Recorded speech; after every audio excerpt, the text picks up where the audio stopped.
Hey, it's Michael, and I've got a question for you. Would you want your worth as a human judged by the worst thing that you've ever done?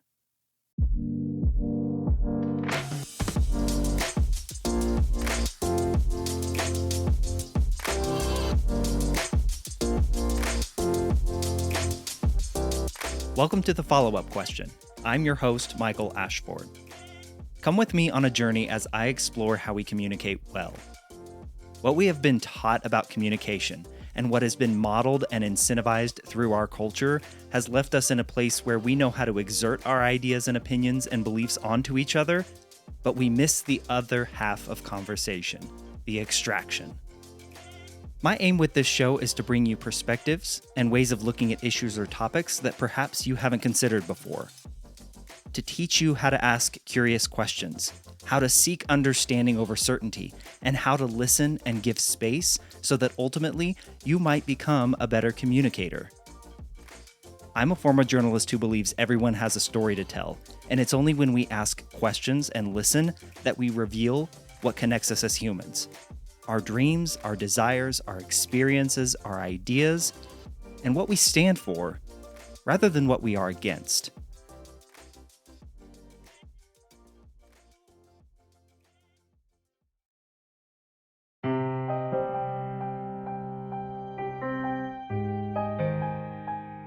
Is there a limit to how far you should go to understand someone else's story? To see things from their point of view, to walk a mile in their shoes, as the cliche goes. What about this? Is there anything a person can do that makes them unworthy of our empathy, curiosity, or compassion? What if they've done something truly heinous? Buckle up, because my guest's answers to these questions might make you wince a little, might make you shift uncomfortably in your seat, might even make you turn off this episode to cool down. This episode features my conversation with Robin Steinberg, who spent 35 years as a public defender in New York, representing people in court who couldn't afford a lawyer, many of whom had undeniably committed horrific crimes. In her book, The Courage of Compassion, A Journey from Judgment to Connection, and in this conversation, Robin makes the case that even in instances where a person has committed a crime, they are still worthy of being treated with dignity. While she acknowledges that even for her, practicing compassion for people who have committed crimes doesn't always come instinctively, getting there is made easier by asking a question that creates a perspective shift. Would you want your entire worth as a person judged by the worst mistake you've ever made? Robin is on a mission to help people maintain their humanity throughout their experience in the United States legal system, which Robin says crushes people before they are ever convicted of a crime, even in instances where the accused is innocent. It is a system, Robin says, that is set up to maintain power, control, and authority structures rather than pursue justice. And it often chews up and spits out those who enter into it with little regard for the person and the unique set of experiences, circumstances, and events that make up their life story. This was a challenging conversation for me, every bit as much as I expect it might be for you. But I encourage you, listen closely to what Robin is advocating for. She's not asking for excuses. She's asking for curiosity. You wrote in your book that incarceration, in your opinion, has always been the true indicator of where society is headed. What did you mean by that? So, in the book, I actually refer to a quote from Nelson Mandela that says, "If you want to understand the soul of a nation, look inside its jails." And, when I think about America's criminal justice system and our being the number one incarcerator of our own people in the entire world, it says a lot about us. It doesn't say the best things about us. It doesn't certainly say the things that I think are the promise that could be America. But the reality is that we incarcerate more people than anybody else in the world per capita. The conditions under which we keep people in confinement are violent and humiliating and degrading, completely unnecessary. We over incarcerate. We have decided to use our criminal justice system and our jails, honestly, to solve what are fundamentally public health problems, social problems, dire poverty, substance use, mental health challenges, and issues that really could be dealt with and should be dealt with without handcuffs and patrol cars and jail cells. And so, in some ways, if you look inside our jails, you see an experiment of mass incarceration that has been an utter failure. And I say that because if the idea behind mass incarceration was to keep us safer, we'd be the safest country on the planet. And we are not. And yet we continue to do it over and over and over again. And so, really, my point in the book was to look inside ourselves and to recognize that maybe it's time to reimagine a different way to solve some of these problems and to think about our criminal justice system. So you mentioned there that our system is a failure. Has there Mhm. ever been a point in to your knowledge where it has worked as, I guess, intended? So it's an interesting question. What I can tell you is that over the past 3 decades, we grew our jail population and our prison population by an order of magnitude. And so at some point, when we shifted from thinking about our criminal justice system as a place that might actually be a place of restoration, rehabilitation, and repair, we moved to a system that was wholly focused on a punitive approach, punishment, and literally putting people away out of society for longer and longer periods of time. And so I describe that as our get tough on crime years, where fear, I think, drove us to begin to use the dumb blunt instrument of the criminal justice system to solve problems that we could have been solving in a different way and a more humane way and frankly a much more effective way. But we thought, will just incarcerate and incarcerate more and more and more people. And when I say people, let's be really clear, right? Our criminal justice system really targets low income communities of color, Black Americans, and low income communities, right? And that's where sort of the system targeted. And we grew our population massively, our jail population and our prison population massively. I hope that we are beginning to see decarceration and a change in that trend, but it's going to take a lot of will and a lot of internal thinking about who we are and what do we stand for and what our values are to really turn that trend back. But our get tough on crime years, our quote unquote war on drugs, was an utter failure.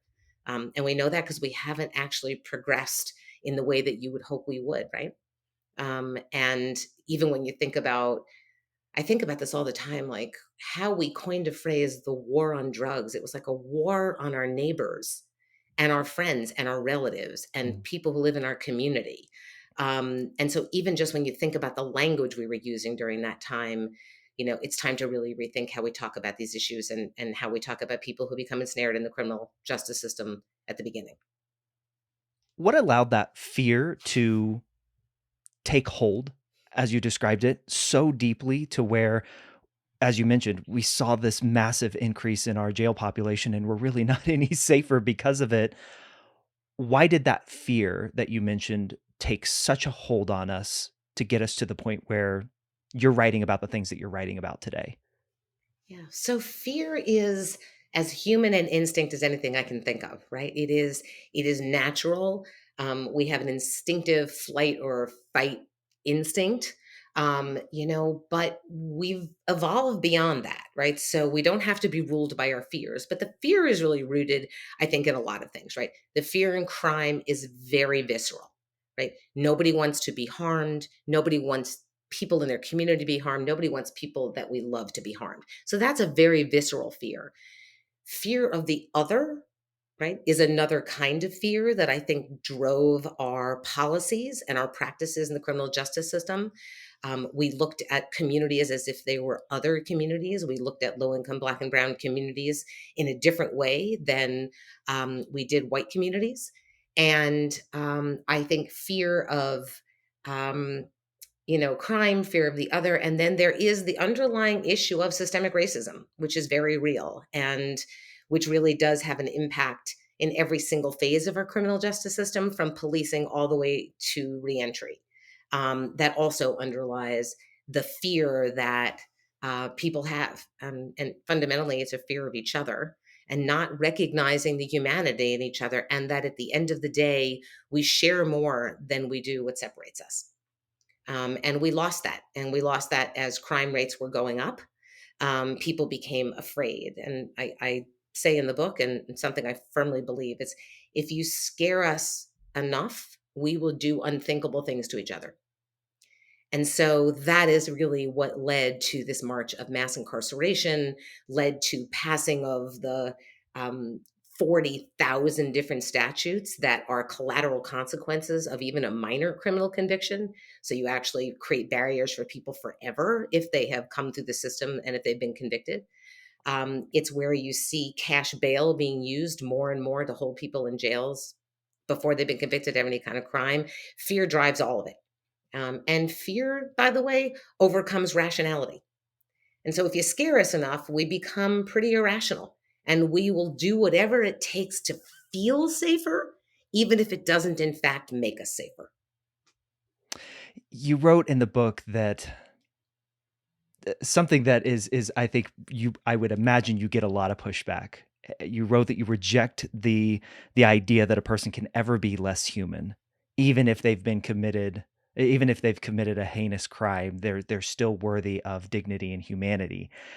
Robin, just how much pushback do you get from putting that stance out there? Mhm. So that can be a very hard concept for people, right? And it's particularly a hard concept for people right now where we are, which is about the most divisive, judgmental time I remember, since I certainly started my career, not just in the criminal justice system, but in general, and how we engage with each other, with people who disagree with us, with people who vote differently, who people who come from other countries, right? People who are in the criminal justice system, we're very quick to label and to judge. And so, sure, there's a lot of pushback. I like to remind people to try to remember how they would feel if somebody they loved were charged with a crime, or somebody they loved did something terrible, and whether they would be willing to judge them by that one moment, or their worst mistake, or the worst thing they ever did, or whether they would remember that they loved this person for many, many years before that happened, and that this person has the possibility for a future and redemption moving forward. Most people feel comfortable labeling and demonizing and calling for horrendous punishment to be inflicted upon somebody until it's their child, until it's their friend, until it's their brother, until it's their neighbor, until it's the person that they know. Don't get me wrong. That doesn't mean I don't think people should be held accountable for doing things that harm other people. Of course, people should be held accountable. And I think most people think that. But accountability doesn't have to look like what our criminal justice system looks like. And accountability doesn't have to look like canceling somebody out of existence. It doesn't have to look like putting them in conditions of confinement that are nothing short of torturous. It doesn't have to look like the kinds of harm and trauma that we inflict on people in the name of retribution. It could look very different. And I think people get closer to that when they try to imagine or have had the experience of somebody they know and they cared about and they loved charged with something, either a crime or doing something terrible. Let's flip that. What does accountability under those Mhm. circumstances look like in your view? I think accountability looks entirely different depending on the circumstances, right? Mm. So accountability really takes into account, right? It's holding ourselves to account. What the person who's been harmed thinks and wants, what how they are going to feel most restored if harm has been done to them. It takes into account what are the experiences that led this person who committed the harm to this moment, right? And so when you have to look at each person and you have to deliver individualized justice, and accountability has to look individualized depending on the circumstances. So there isn't just one answer How often do you get the but what about this all the type of time. question or type of response? So I get the question, but what about? But what about? But what about? And I always try to remind myself and the person I'm speaking to that, you know, values are values. They're fundamental values. And while some things might be more of a challenge than others, and I talk about some of those in the book, right? Where I've had my own challenges where I could not quite lean into curiosity. I could not quite lean into compassion. And that it's a journey that I take every day to try to remind myself to develop the tool of being curious about how people wind up where they do and to lean into that, and to practice compassion. But that is a practice that you have to learn, right? It doesn't come instinctually. So I always get people, but what if? And people, of course, pick the most, horrendous exceptions, right? Our entire criminal justice system, in some ways, has been built on the rare exception, which I think is something else that's interesting because people raise just that question, right? So we legislate around the exception. Right? Something terrible happens when somebody's released on parole.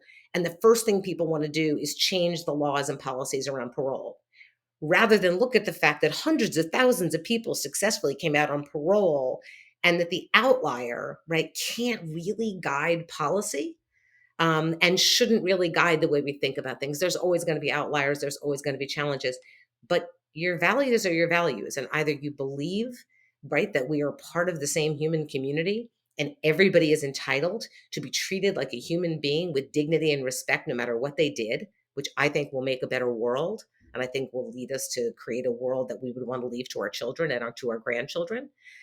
Or you decide that those aren't values that you embrace. But yeah, people ask all the time, but what if, and what if, and what about this situation? Um, and when people ask me about, when something really horrendous has happened, people like to say, well, can you show compassion there? And my answer is, of course, it's a challenge, like it always is. But I also like to think about, what if we had been behaving in a way that exhibited the best of ourselves, where we actually led with compassion, we led with understanding, we tried to understand what was going on at the beginning? Would we have possibly not created the conditions under which such horrible things happen? And so it's another way to think about it, when you feel challenged. But of course, it's a challenge, it's a daily challenge. Yeah. Yeah. Can I give you one of my but what abouts that I thought of Sure. as you were Of as I course. was Of reading the course. book? Of course. My mind went to repeat offenders. Hmm. The person who has 10 DUIs and on the 11th time getting in a car that we know of, driving drunk, he or she kills someone. Um, my wife previously worked in the field of domestic violence and sexual assault as an advocate for those survivors. And just the abuse, the repeated abuse to the point where several times she had clients die at the hands of their abuser. Hmm. And the system itself that you're talking about did not step in at various points along the way to stop it. That's my but what about, Robin? Are those repeat offenders where we know they're choosing to do something over and over and over again to the detriment of others, even in the case of others losing their lives. So again, I would love to understand. yeah, Yeah. I mean, again, people need to be held accountable for the things they do that cause harm, and nothing about developing compassion and developing understanding and being curious about how somebody got to that position undermines that, right? That ultimate thing. Of course, people need to be held accountable, and of course, people need to be safe, and communities need to be safe. There's nothing about this that's magic. But what I would say is this: even somebody charged with something or repeat offenses like that, when they come into our criminal justice system, there is simply no excuse for treating anybody with less than dignity and respect, and honoring that we have a legal process, right? That we have to go through that does not have to look inhumane. It does not have to look violent. It does not have to inflict trauma and harm on people, right? To be effective and keep communities safe. But what it does say is that even within that system, we need to remind ourselves that the person we're looking at, who you might label repeat offender, you might label all sorts of things, is a human being who came into this world just like the rest of us did, right? And had a Right. whole host of experiences, right, that got that person to that moment. And that's important to remember when we're trying to mete out what justice should look like, right? The things you don't know about people who get to that place, The things you're not curious about because you're so busy wagging your finger and labeling them and wanting to cancel them out of existence might actually temper how we see the problem and teach us something for the future. And so it's always important, I think, as hard as it might be and as challenging it might be, is to ask ourselves, be curious about what might have happened here that led this person to this place. Right? People don't wake up one day and decide that they're going to repeatedly harm other people. There's a phrase that I repeat in the book that I've heard a lot from people who have lived experience in the system. And it's one that really resonates with me, which is that hurt people hurt people. And so we need to be a little bit curious about that. Again, not to say that people should be unsafe and that people shouldn't be held accountable, but to say that we really need to develop curiosity about how that happened. Because if we're going to get any better, right, at making sure that people don't commit crimes like that and don't repeatedly find themselves in that situation where they're hurting other people, we better understand how people got there. Right. And I promise you that it's not just the criminal justice system that failed. There were systems that failed all the way along the way, right, to get somebody to that point.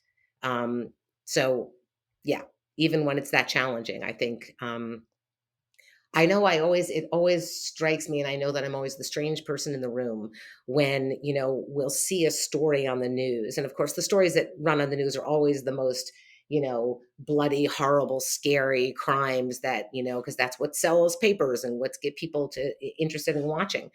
And I'll always be the person in the room sitting, and somebody will say, "Oh, that's horrible. They should kill that person. You should get the death penalty. Should be sent away forever." And I always sit back and I remind myself, how did that person get to that place?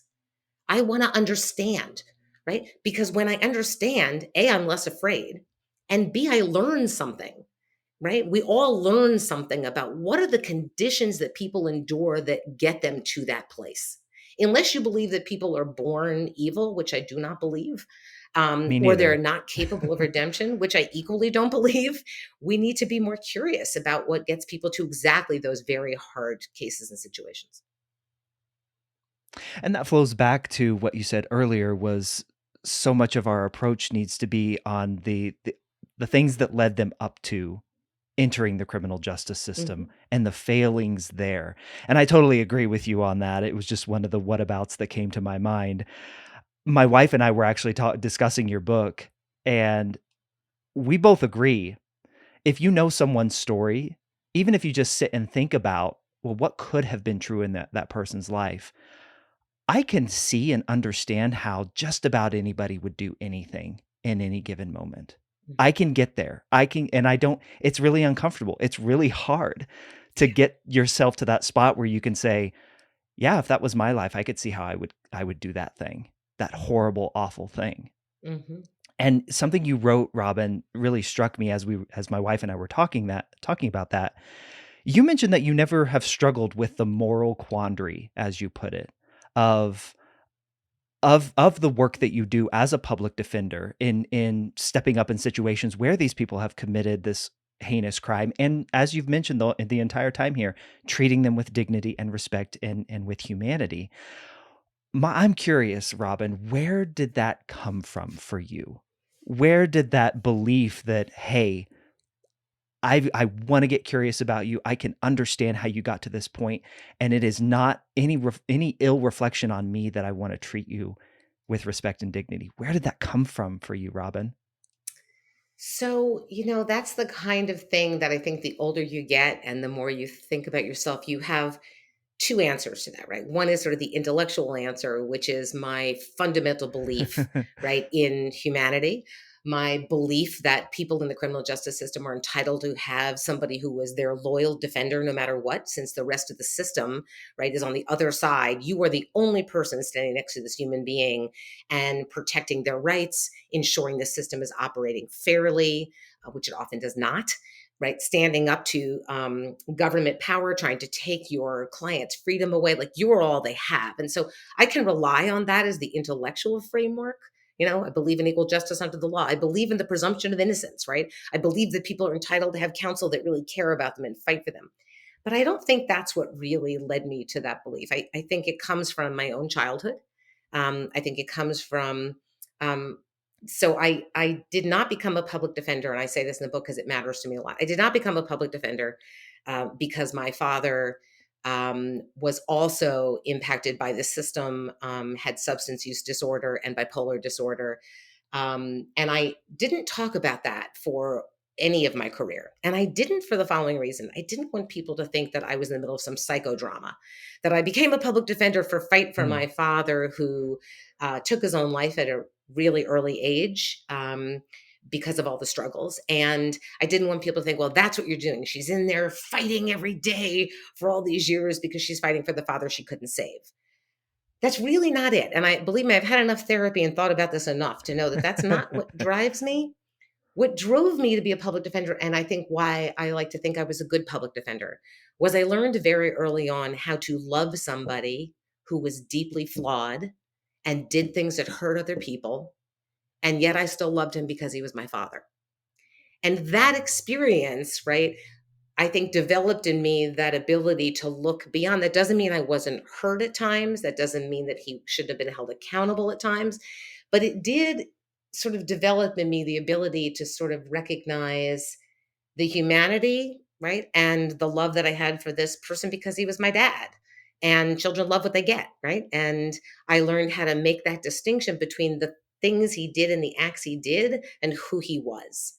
And that I think was something I carried with me into public defense. I could sit across the table with somebody charged with doing something really terrible. And that was the starting point for me, not the end point. The starting point was to develop a relationship, to understand how this person got there, to show compassion, to be curious, and then to defend their humanity and dignity and defend their legal rights in the criminal justice system. So I thank my dad for that every day because I think it was something that he unintentionally taught me, which is that you can love people that are deeply flawed. And that is something that is worthy to carry forward in my life. I want to get to some of the very real issues that you see with our criminal justice system. And Mhm. I believe you also call it something else besides criminal justice. I can't remember what it is now, but um, I think you said our legal system.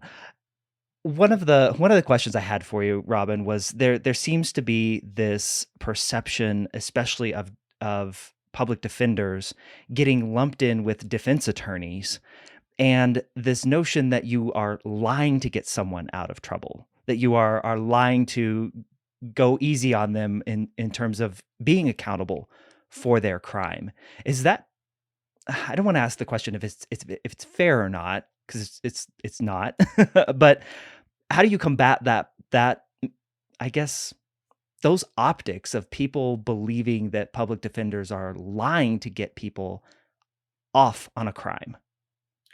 So I actually have not heard that narrative very often, and I'm Okay. surprised to hear that. I mean, I think some people in the public think lawyers generally, right, are questionable characters. Right, I can tell you right. that public defenders, criminal defense lawyers don't go into courtrooms and lie on behalf of their clients. Um, First of all, we're officers of the court. We live by the ethical rules that we're bound to by virtue of the fact that we are attorneys, and almost all of us honor that. And so it isn't that we're coming into court and lying on behalf of clients. We're not coming into court and excusing behavior on clients.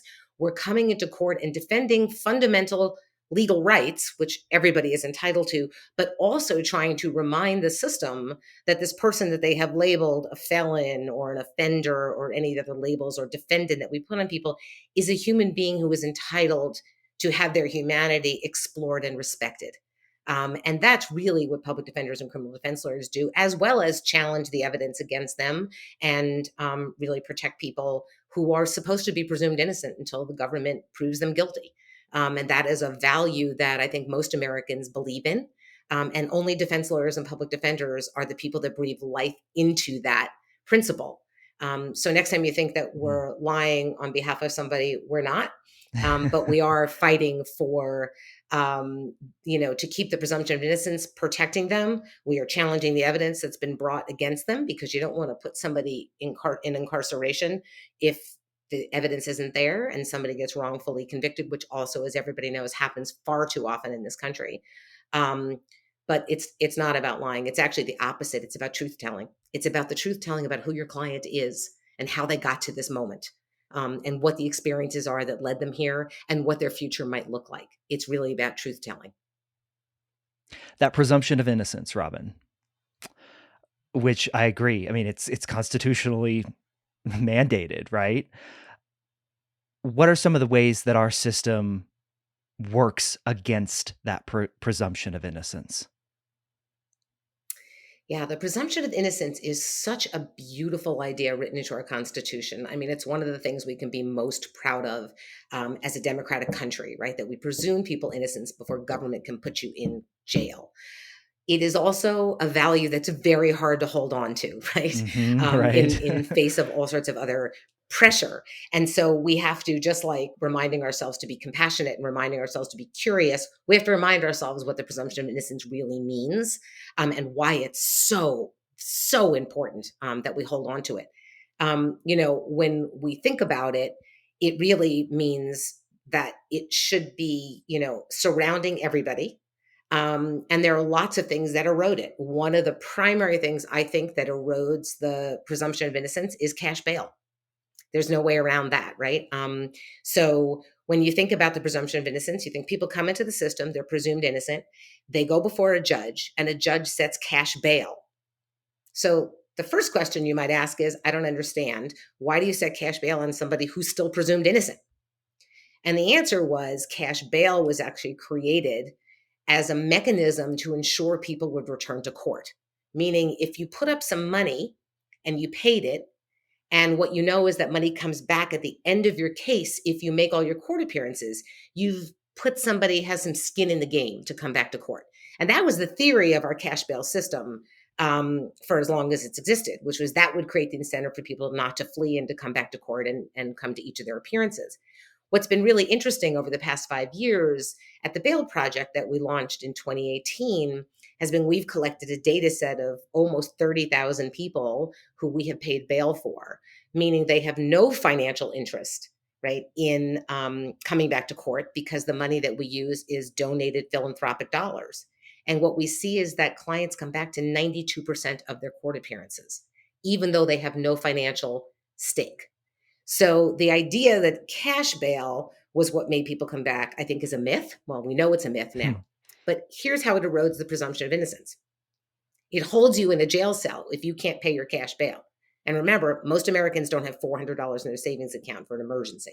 So a judge sets $500 cash bail or $1,000 cash bail if you're charged with something and you can't pay it. The only way for you to get home is to plead guilty with the promise that you get to go home.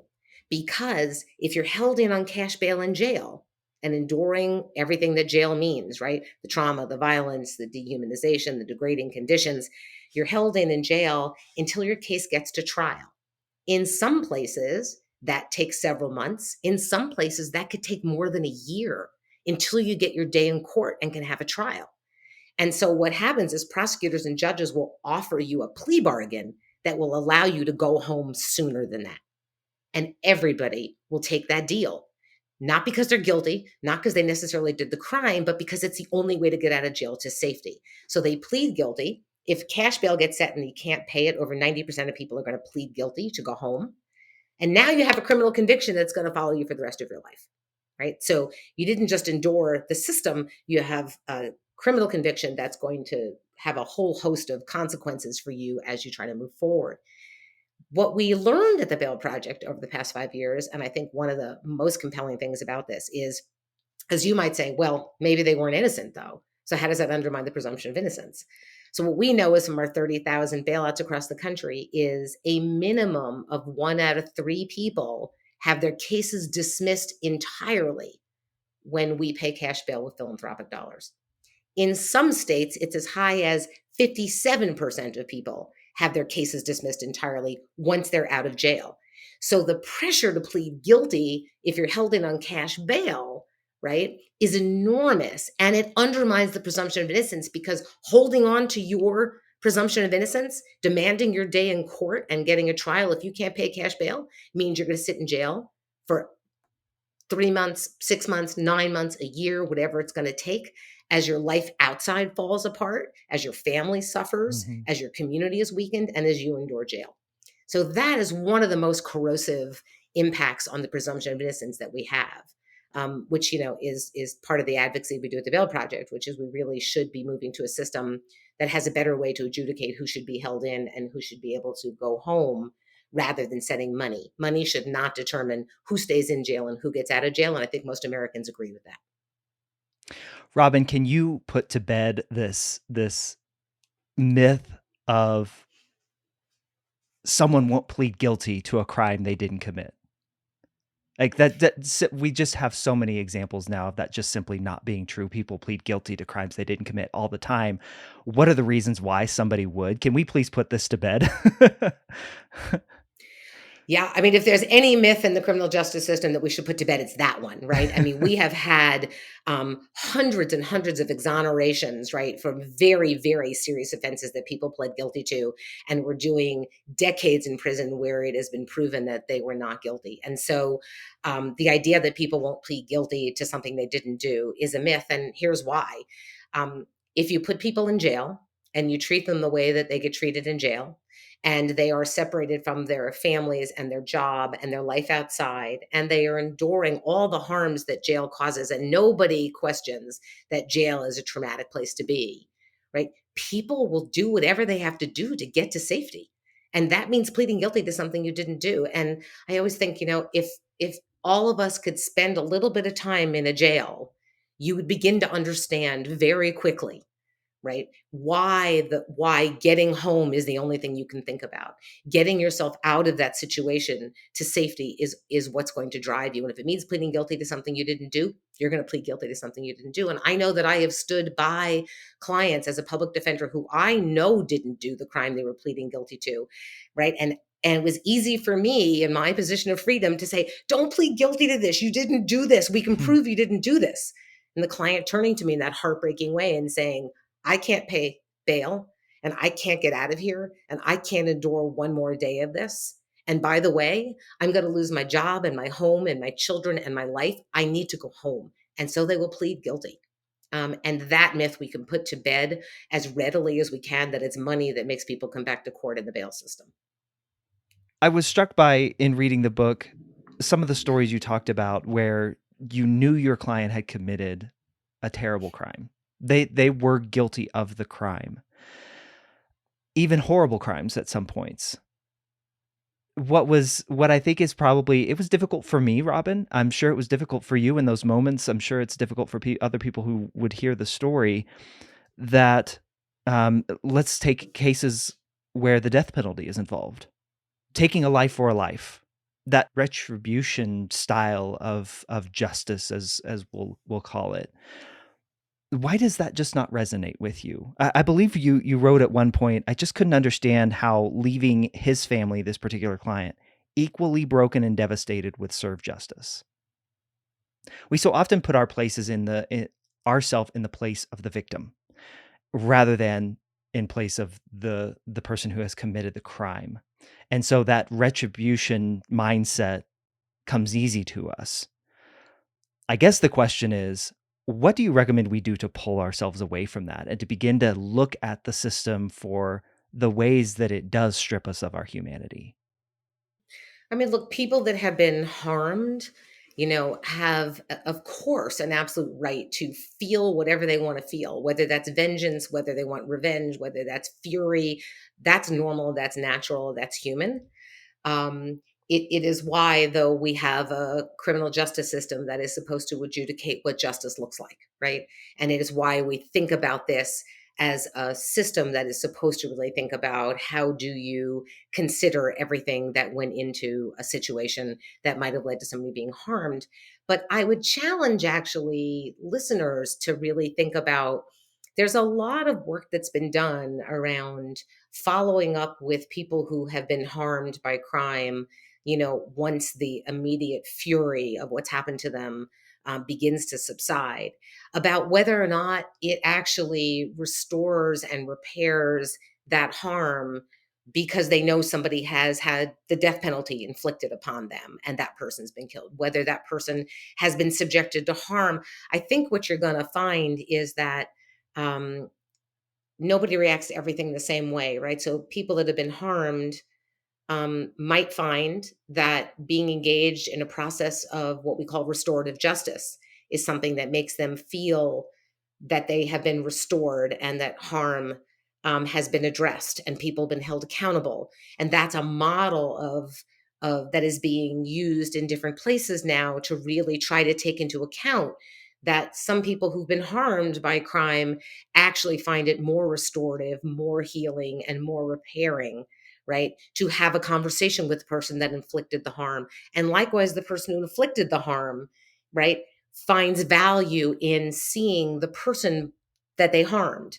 And that is a different paradigm and a different model for thinking about how we move past a pure retribution mindset and punishment mindset in our criminal justice system to thinking about alternative models, right? Which could be, having somebody removed from society because they might cause a danger, but treating them in conditions where they're going to get support and help that they need. So when they come out, they're going to be in a better position to reintegrate into society. It could mean restorative justice circles where people who have been harmed by crime and people who've committed the crime come together and family members come together to try to understand one another.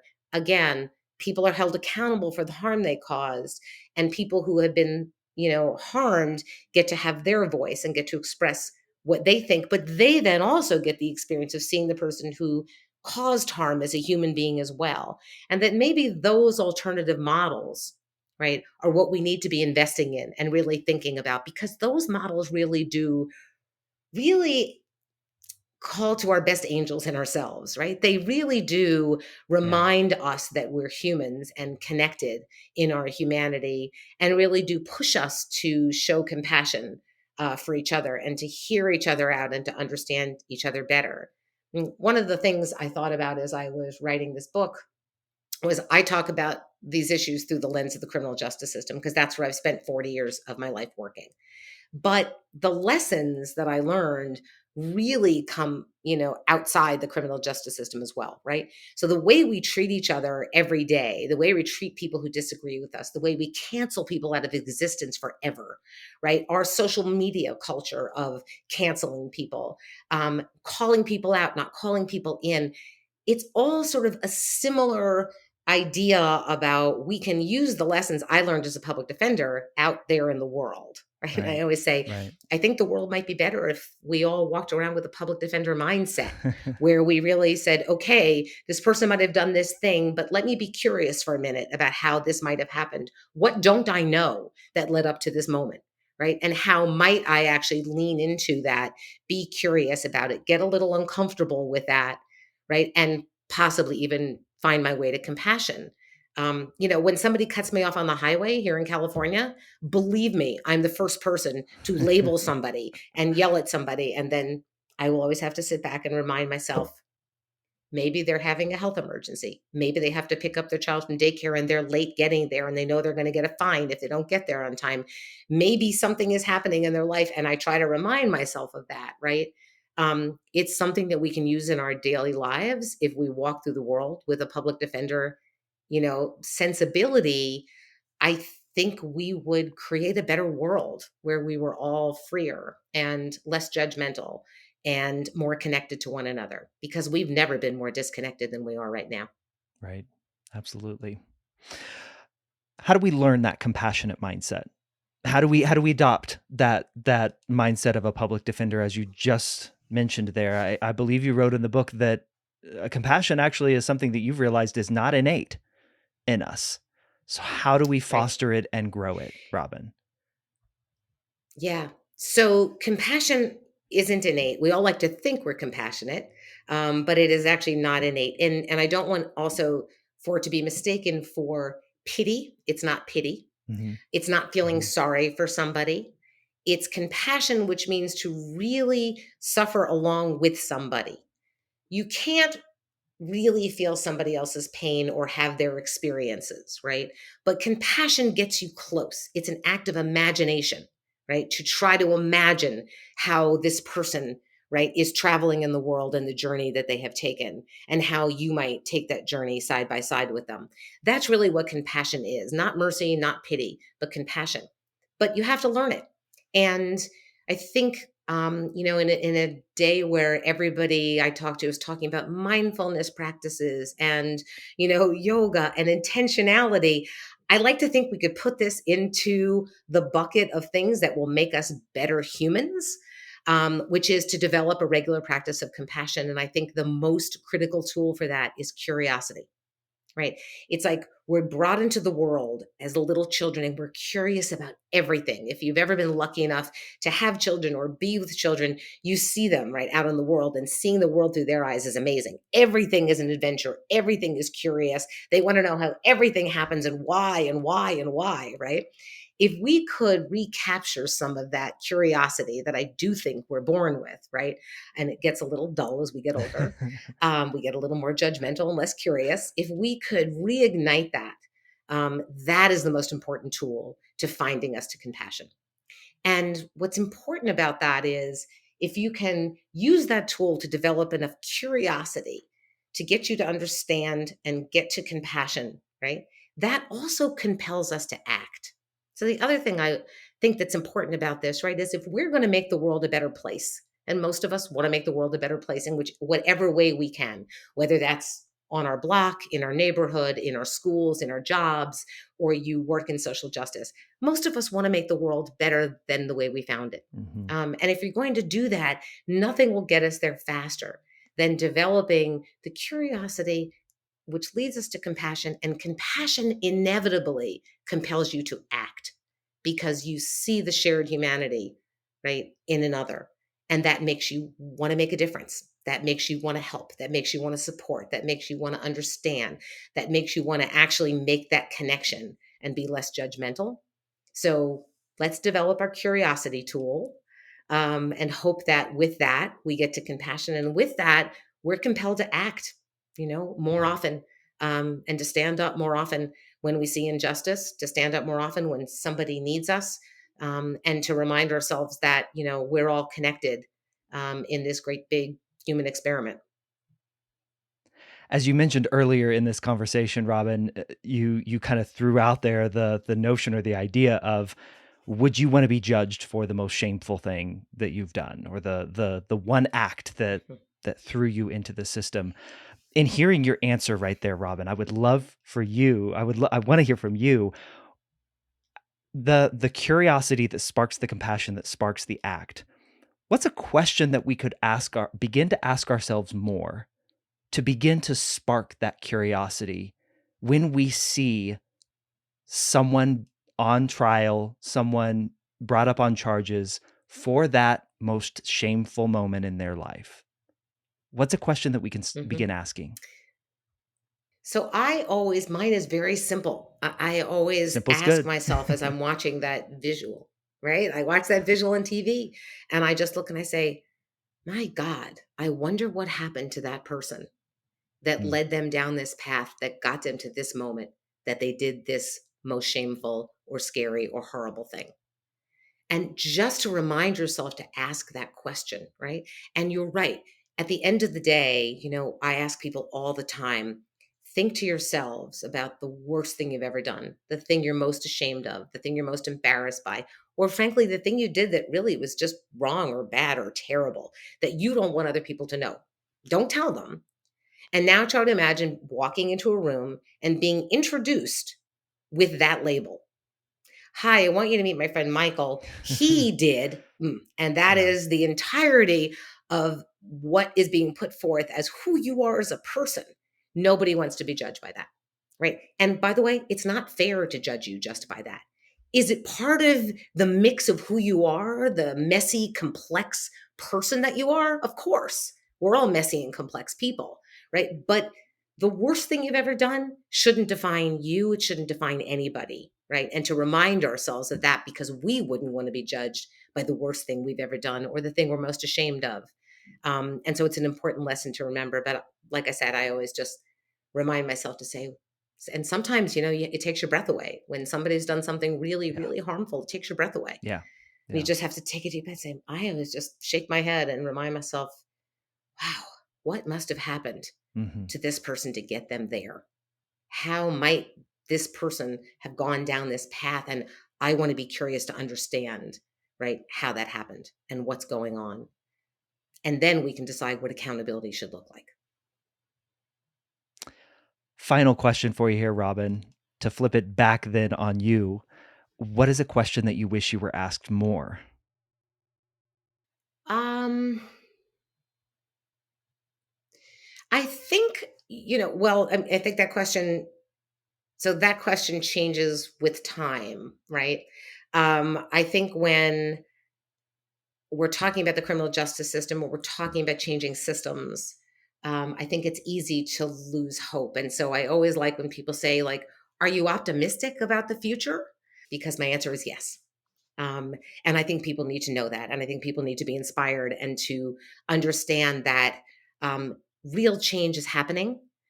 Things are happening every day that give me hope that people are beginning to rethink how we have conducted ourselves, not only in the criminal justice system, but with each other. There is a growing narrative, finally, that is really raising up the issue of how we have gotten this divided and what might we do to build some of those bridges. And I think that works for the criminal justice system as well, where people, the majority of Americans now believe that the criminal justice system is flawed and needs reform. And the questions that we're asking each other are really important ones and exciting ones, which is, what could we reimagine justice looking like? What could we reimagine it meaning to respect each other as human beings inside the criminal justice system and outside? What could that world look like in the future that we want to leave to future generations that is really fundamentally more about human connection and love? And that makes me incredibly optimistic. Um, if somebody had asked me that question 40 years ago, I would have laughed. And I probably would have said, I don't know, these are just big systems and you just have to hack away at them all the time. And I don't know if there's change, but each single step we make along the way, right? If you just do your part in moving the needle forward just a little bit, right? You will change the world, right? And we will change the world. And I believe that. So I wish people would ask me that question more often because I like to leave people with a sense of hope because I do think things are hopeful. And I think that is a wonderful place to leave it. So, Robin, thank you so much for just, gosh, your perspective on what is obviously, as we've discussed this whole time, a very touchy subject, a very emotion-fueled subject. Thank you for the work that you do and for the attention that you're bringing to it. You are changing the world, so I appreciate you. Thank you so much for coming on here and sharing. Thank you so much, Michael. It's been really a pleasure to meet you and to have this conversation.